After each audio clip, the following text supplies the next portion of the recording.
Kanunay nga aktibo ang buhatan sa Provincial Population Office ubos sa pagpamuno ni Mr. Andrew Gapos aron sa paghatag ug pagpatuman sa mga batakang serbisyo nga gikinahanglan sa matag bisamisnon sa probinsya.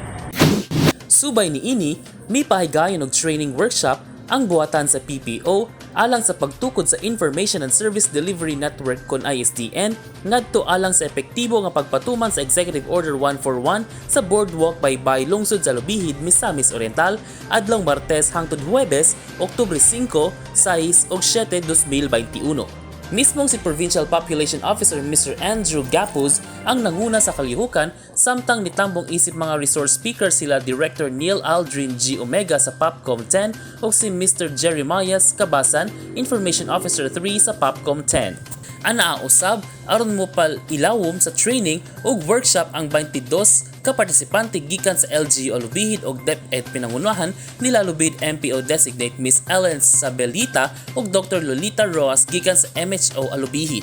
Ang Executive Order 141 usa ka mando sa ehekutibo kundiin giatagan og prioridad ug bili ang implementasyon sa mga lakang aron sa pagtubag sa hinungdan ug ugat sa pagsaka sa mga pagmabdos sa teenager o kabatan-unan rason aron maglihok ang mga ahensya sa gobyerno alang sa maong katuyuan. Sa tumong o katuyuan sa kalihukan aron mahimong aktibo ang mga miyembrong ISDN sa Lubihid alang sa pagpalambo sa mga malungtaron nga mga plano sa ISDN.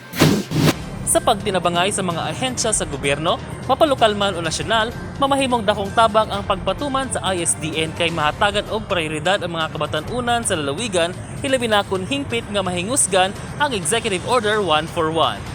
Kauban si Mark Anthony Pareha sa kamera, ako si Lambo Danny Obsioma Jr.